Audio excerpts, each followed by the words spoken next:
시청자 여러분 안녕하십니까. 이제 2월 3일 수요일 아침입니다. 전옥현의 안보정론을 시작하겠습니다.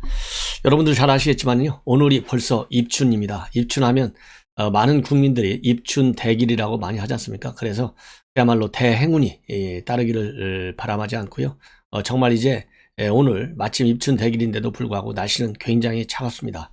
그렇지만은 입춘 대기를 계기로 해서 여러분들께서 사실상 이제 신년이 정말로 왔습니다. 봄이 왔기 때문에. 그래서 금년부터 여러분들께서 큰 행운을 맞이하게 되실 것을 제가 다시 한번 빌어마지 않습니다. 그리고 시청자 여러분들께서 요즘 새로운 구독자를 많이 이렇게 소개시켜 주시고 계신 것 같습니다. 구독자가 이제 자꾸 늘어나고 있는데요, 빨리 70만 구독자를 모실 수 있는 그런 영향력 있는 유튜버가 될 수 있도록 시청자 여러분께서 많이 도와주시면 좋겠습니다. 제가 보다 더 열심히 해서 여러분들의 기대를 충분히 그래도 최소한 한 80% 정도는 좀 만족시킬 수 있도록 알찬 내용으로 방송해 드리겠습니다. 이번 시간에는요, 이 법관 탄핵 문제가 정말 전국에 큰 뭐라고 그럴까요, 이 파장을 일으키고 있습니다. 지금은 여당이 국회 독점 완전히 지금 뭐 80석 이상을 다 이렇게 합치면 되지 않습니까? 지금 173석인데, 그래서 여당이 이 다수당으로서의 이 횡포 독재 정치를 하고 있어요. 반드시 역풍을 맞이할 것이다. 그래서 이 독재 정치의 횡포, 이 다수당의 뭐라고 그럴까, 이 민주주의의 기본 원리를 무시하는 이 정치 행태에 관해서 우리 국민들이 반드시 심판해 줄 것이다 라는 생각을 하면서 이 내용을 먼저 말씀을 드리겠습니다. 당사자는 바로 여러분들 잘 아시다시피 임종근 부장판사예요.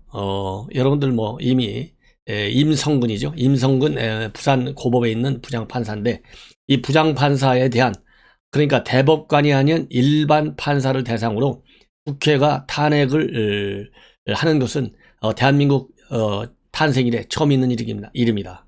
그러니까 좋은 의미의 처음 있는 일은 대단한 것이라고 우리가 칭찬해 줘야 되지만요, 민주주의에 반하는 그런 이 탄핵을 강행하는 것은 그야말로 부끄러운 일이다. 그래서 제가 왜 그러면 이 탄핵 조치가 잘못됐는지 먼저 말씀드린다면, 지금 현재 민주당 이탄희 의원, 이수지 의원, 이 판사 출신 의원들이 들고 나서 이 탄핵을 추진하고 있는데, 어쨌든 간에 지금 현재 이 오승환 야구선수 사건의 재판에 개입했다. 그 다음에 산케신문 기자가 이 박근혜 대통령의 7시간 관련 칼럼을 썼는데 그 재판과 관련해서 개입했다. 이런 것들이 큰 이유 중에 하나거든요. 그리고 재판부가 이 우연적 행동이라고 지적한 건 맞습니다. 그러나 우연적 행동이라고 해서 다 탄핵당하는 것은 아니거든요. 그만큼 법관 탄핵은 신중을 기할 필요가 있어요. 자, 노무현 대통령도 탄핵 다 했는데 탄핵 받아들이지 않았지 않습니까? 왜냐하면 노무현 대통령이 법률적으로 잘못한 게 있다 하더라도 그것이 탄핵에 이를 정도로 심각하고 중대한 것이 아니기 때문에 노무현 대통령의 탄핵이 이루어지지 않은 거예요. 그런 것처럼 이 임성근 부장판사에 대한 우연적 행동이 있다 하더라도 탄핵에 이를 정도의 중대한 사건이 아니라는 거예요. 왜냐하면 재판에 직접적 개입한 것이라기보다는 조언에 불과하다는 것입니다. 그리고 그 담당 판사도 조언에 상당히 고맙고 도움이 많이 됐다, 이렇게 인정하고 있거든요.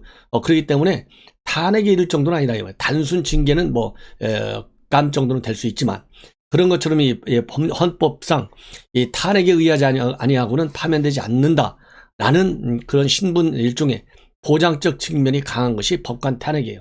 탄핵을 자주 하라고 탄핵을 규정한 것이 아니고, 법관이 정치적인 외풍에 휘둘리지 말고 오로지 법과 양심에 따라서 판단하라. 외풍 영향을 받지 말아라. 신분 보호를 위해서 만들어진 장치가 탄핵인데, 이 신분 보호를 이 헌법의 취지에 반해서 활용하는 이 여당의 이 태도 반드시 심판을 받아야 된다. 그래서 이 1심에서 이 무죄 판결이 이루어졌는데도 불구하고, 그리고 1심도 우연적 행동이지만은 권고에 불과하다, 이렇게까지 했는데 이거를 갖다가 하는 거, 이것이 이 법률적, 그야말로 이 전문가인 판사 출신 의원들이 한다. 이 얘기는 자기네들의 결국 여당에서 영입해 준 거 아니겠어요? 그 영입해 준 대가를 보여주겠다. 이 공을 이렇게 기여하겠다는 거 아니에요? 잘못된 충성심의 발로라. 이렇게 저는 보지 않을 수가 없고요. 이것이 이제 그 본질적인 잘못된 점이 하나고, 그래서 두 번째로는 또 이 시기적으로도 말이죠. 이 1심 판결, 무죄 판결이 나온 지가 작년, 벌써 1년이 답니다. 작년 2월에요. 1년이 됐는데, 만약에 이 법관이 얘기한 우연적 판결에 우연에 초점이 있어갖고 탄핵을 하려고 그랬으면은 작년 2월 달에 이 판결이 나오자마자 바로 탄핵을 했어야죠. 왜 1년이나 가만히 가지고 있다가 이 시점에서 문제를 제기하느냐. 그러니까 현재 탄핵을 추진하는 여당의 시점적 배경 상황, 요것이 정치적인 의미를 갖는 거예요. 그러면 지금 현재 시점이 뭡니까? 지금 이제 정부 운명이 걸려있다시피 하는 살아있는 권력에 대한 검찰의 수사가 대부분 이제 많이 마무리도 되고 있고, 또 지금 현재 재판이 진행 중에 있어요. 이런 울산시장 선거라든가 지금 당장 원전 사건, 김학의 사건 이런 거 다 이제 재판으로 가잖아요. 그런데 지금 현재 더군다나 윤석열 총장 징계 사건 이런 것들이 법원에서 전부 다 이 정부 여당의 패배를 안겨줬어요. 그러다 보니까 이러한 중차대한 시기에 이러한 판사들 가만히 놔두면 안 되겠다. 이런 위기의식을 갖는 거예요. 왜냐하면 여러분들 알다시피 지금 4월에 재보궐선거 있잖아요. 내년에 지방선거 대선이 있잖아요. 이 상황에서 재판이 계속되고 돼가지고 지금과 같은 판결이 여당에 불리한 판결이 나면 선거 물 건너간다 이거죠.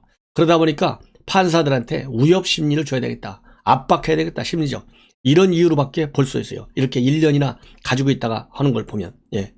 그래서 이렇게 이 본질적인 측면에서도 그리고 시기적인 측면에서도 맞지 않다. 잘못된 정치 타산적으로 즉 당리당략적 측면에서 탄핵을 다루고 있다. 이 탄핵이라는 내용은 그야말로 이 법률적인 측면이 더 중시돼서 추진돼야 되는데요. 그 다음에 이제 절차적으로 상당히 문제가 있어요. 어떤 문제가 있느냐? 지금 탄핵을 이수진, 이탄희 이런 법관 출신 의원들이 주도적으로 하고 있는데, 이 탄핵안 발의 내용, 법안 내용이 만들어지기도 전에 국회의원들한테 싹 돌려갖고 이거 서명해 주십시오 했다는 거예요. 그러니까 거기에 찬성한 의원들이 161명이나 되는데, 이 사람들이 내용도 모르고 무조건 갔다 탄핵안에 도장을 먼저 딱 찍어준 거나 마찬가지예요. 이런 이 엉터리 의정 활동을 하는 장본인들이 전부 민주당 안에 있는 거예요. 민주당 플러스 2중대, 3중대 이 군소 여당들이 전부 거기에 가서 도장 찍고 찬성하는 거예요. 그러다 보니까 161명이 나타났어요. 찬성하는 사람들이. 예. 그 다음에 또 절차적으로 어떤 문제가 있느냐? 이렇게 탄핵을 하려면은 법사위에서 증거 조사를 해야 되는데, 지금 임성근 부장판사가 자기가 진술하겠다, 조사에 응하겠다라고까지 했잖아요. 그런데 이러한 절차적 합법성을 절차적인 조건을 하나도 이루지 않고 법사위 증거조사도 안 하고 무조건 밀어붙여가지고 어제 보고가 됐기 때문에 내일 이제 의결 절차를 밟게 되는데, 아니 발의에 참가한 사람들이 161명인데 150명만 찬성하면 되는데 당연히 의결되는 것이죠. 더군다나 이낙연 대표까지 나와서 이거 탄핵하지 않으면 큰일 난다 이렇게 압박하고 나섰지 않습니까? 그런데 이게 안 될 리가 있겠어요? 당연히 되죠. 그래서 시기적으로도 정치적인 압박을 가하겠다는 의도가 충분하다. 그 다음에 절차적인 정당성과 합법성을 결여하고 있다. 그리고 이 본질적인 측면에서도 탄핵에 이를 정도로 중대한 잘못이 없다.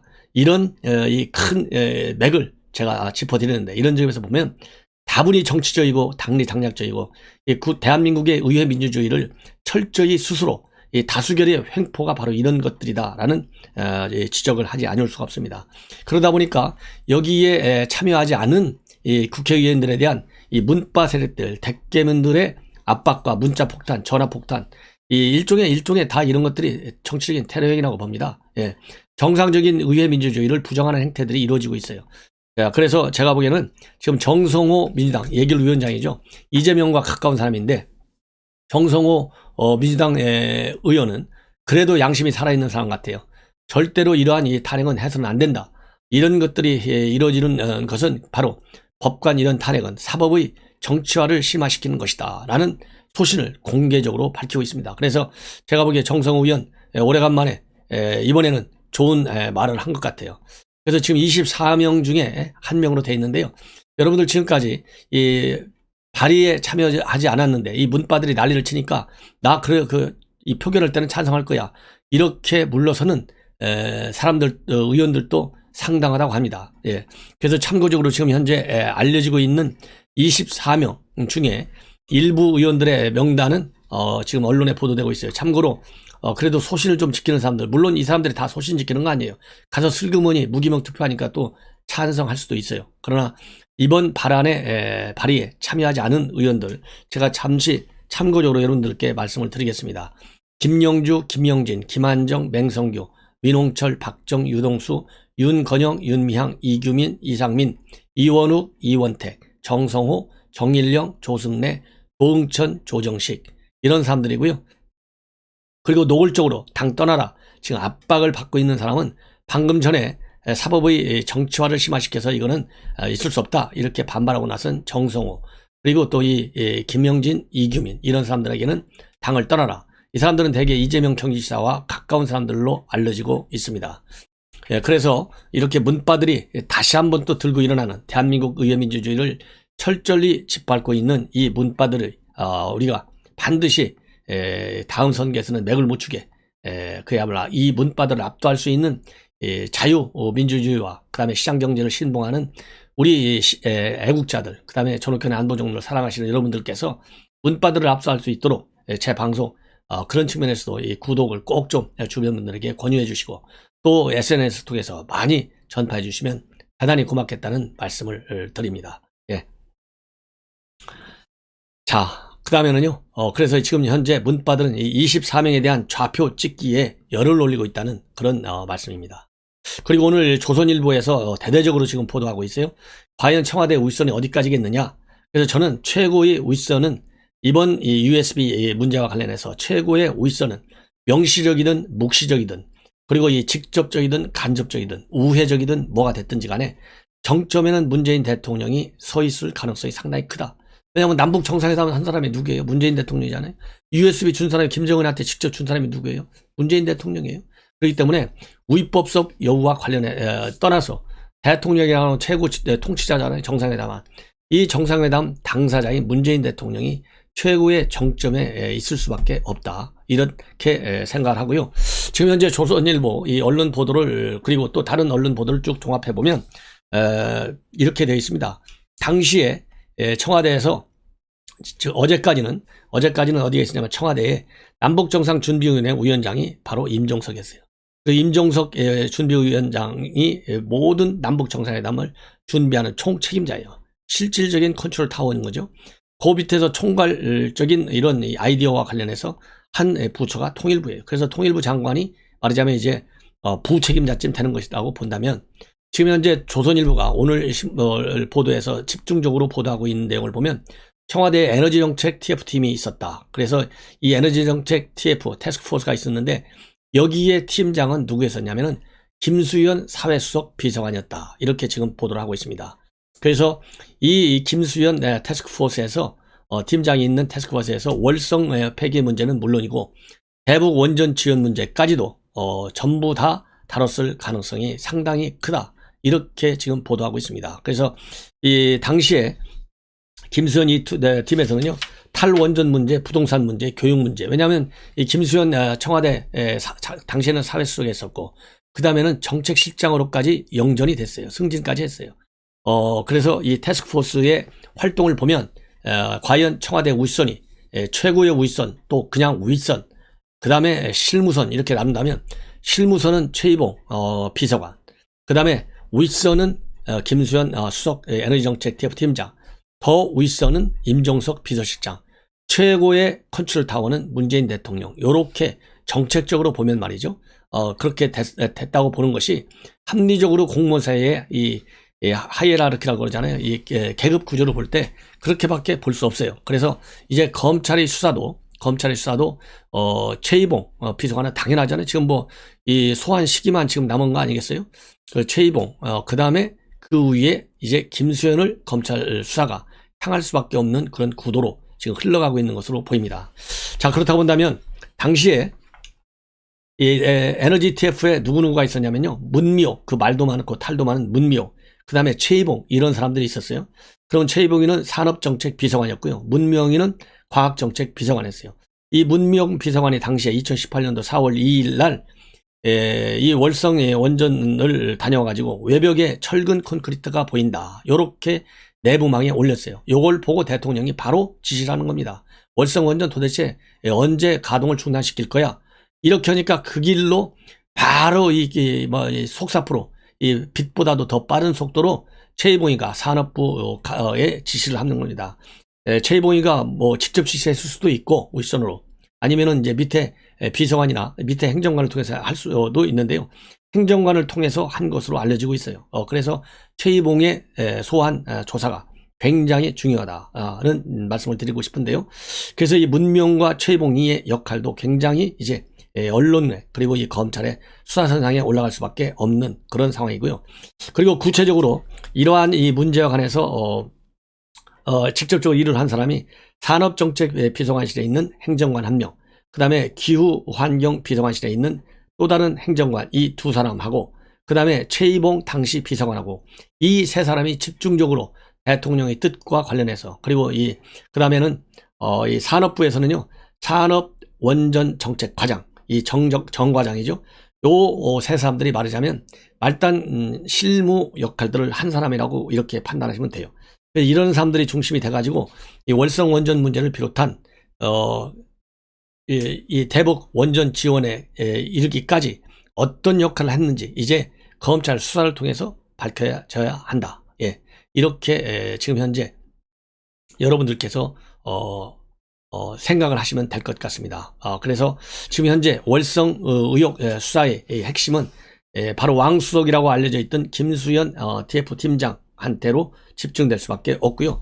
이번 청와대와 관련해서 청와대의 개입, 이 월성 원전 사건과 직접적인 개입 상황을 알기 위해서 이 검찰에서 최근에 아까 말씀드린 산업정책 비서관실의 행정관을 최초로 최근에 소환 조사한 것으로 지금 극비리에 소환 조사한 것으로 알려지고 있고, 이 행정관에 대해서도 지난 11월 달에 압수수색, 핸드폰까지 압수수색한 것으로 알려지고 있습니다. 그래서 이 전반적으로 이 월성 원전에 관한 수사에 이제 수사가 결국은 청와대를 직접 향하고 있다. 그래서 이 최이봉 수사, 그 다음에는 바로 이어서 이 김수현 팀장 수사도 불가피한 국면으로 흐를 수밖에 없는 그런 구조적인 구조를 볼 때 그렇게 지금 가고 있고요. 자, 그러다 보면 이렇게 월성 원전을 폐쇄하면서 북한에 대해 원전을 지원하는, 그래서 이 북한 원전 지원 문제는 남북정상회담 책임자인 임종석, 그 다음에 월성 원전 폐쇄와 직접적으로 연계될 수밖에 없는 사람은 김수현, 이렇게 해서 이 두 축이 월성 원전 폐쇄와 하나의 원전의 대북 지원, 요 연계 고리를 찾을 수 있는 그런 핵심 인물들로 여러분들께서 이해하시면 될 것 같습니다. 그리고 말이죠, 이제 중요한 것은 여러분들 뭐 잘 아시다시피 지금 이 월성 원전은 원전대로, 그 다음에 대북 지원은 지원대로 이제 연계성을 찾아내야 돼요. 그리고 또 이 반드시 USB 내용을 전면 공개하도록 압박을 해야 돼요. 그런데 여기에 대해서 최재성이가 절대 공개할 수 없다, 야당이 명운을 걸어라, 이렇게 압박하고 나섰어요. 위협성 발언을 하고 나섰는데, 그러면 왜 원전 내용은 공개할 수 없느냐? 이 외교 기밀에 속한다는 겁니다. 정상회담 관련 내용인데 어떻게 이걸 공개하는 거냐? 절대 공개할 수 없다, 굉장히 강한 어조로 얘기했는데요. 이게 바로 민주당 진보 좌파들의 행태입니다. 항상 이중적이고 위선적이잖아요. 앞뒤 말이 다르고, 이 외교 기밀을 전격적으로 그야말로 이 관례도 맞지 않고 관련 법규에도 맞지 않게 공개한 사례가 있어요. 바로 위안부 합의입니다. 위안부 합의 3년 전에 있었어요. 불과 현 문재인 정권이 들어서자마자 맨 먼저 처한 조치가 바로 위안부 합의를 전격적으로 공개해버린 거예요. 그래서 위안부 합의 내용을 백지화시켰잖아요. 그러다가 일본한테 얻어맞으니까 이번 신년사에서 문재인 대통령이 정반대 발언했잖아요. 위안부 합의 존중한다, 요렇게 나온 정권이 바로 문재인 정권이에요. 그리고 당시에 이 위안부 문제와 관련된 TF가 있었는데, 그때 오태규 위원장이 뭐라고 했냐면, 어떤 경우는 외교적 부분에 약간 손상이 가더라도 국민의 이 정도는 알려줘야 한다, 이러면서 공개를 해버렸어요. 그렇기 때문에 이 외교 기밀이라 절대 공개할 수 없다라는 최재성 정무수석의 발언은 스스로 과거에 공개한 사례가 있다고 하는 것을 알고서도 무시한 건지, 모르고서 그냥 급하니까 덮으려고 한 것인지 이제 시청자 여러분들께서 충분히 판단할 수 있다. 그래서 이번 USB의 내용은 반드시 공개하라는 말씀을 다시 한번 들을 수 있고요. 그 다음에 최재성 정무수석이 또 뭐라 했냐면 이것은 절대로 공개할 수 없고 또 이 대통령 기록물이 아니라 열람할 수도 없다 이렇게 주장했는데 이것도 잘못된 것입니다. 지금 이 법률 전문가들 또 전 국가기록원 관련자들 이런 사람들 얘기를 들어보면 이 USB 내용은 대통령 기록물이 맞다. 이렇게 얘기하고 있고요. 그리고 이 USB 내용을 통일부나 외교부 등 공공기관에서 생산하고 제공한 것이라면 해당 기관이 원본 기록을 가지고 있을 것이고 이런 경우에는 공공기록물 관리법에 따라 관리된다. 참고적으로 말이죠. 이 공공기록물 관리법 규정에 따르면 공공기관이 업무와 관련해서 생산하거나 접수한 문서, 도서, 대장, 또 이 전자문서 등 모든 형태의 기록정보 자료다. 그래서 이 정상회담에서 건넜기 때문에 이 기록을 공개할 수도 없고 이 기록물이 아니다라고 하는 주장은 잘못된 것이고요. 이 문서를 USB와 관련된 문서를 누가 만들었느냐, 이 문서를 만든 주체와 그리고 문서를 만든 목적이 과연 대통령 기록물이냐 아니냐를 정의하는 중심 키워드다 이렇게 생각이 됩니다. 그래서 이 최재성 정무수석의 공개할 수 없다는 말, 기록물이 아니라는 주장은 전혀 근거가 없는 잘못된 것이라는 지적을 또 한 번 말씀을 드립니다. 자, 다음으로는요. 이제 재난지원금과 관련해서 이낙연 대표와 홍남기 부총리 간의 일대 설전이 벌어졌어요. 여러분들 다 아시다시피 어제 있었던 이 여당 이낙연 대표의 연설에서 이번에 이제 코로나 사태와 관련해서 국민 모두에게 줄 수 있는 4차 지원금 줘야 되겠다. 그리고 또 선별적 지원도 해야 되겠다. 맞춤형 지원도 해야 되겠다. 이런 개념을 공표를 했습니다. 이렇게 공표를 하고 나니까 바로 홍남기 부총리가 아주 어렵다.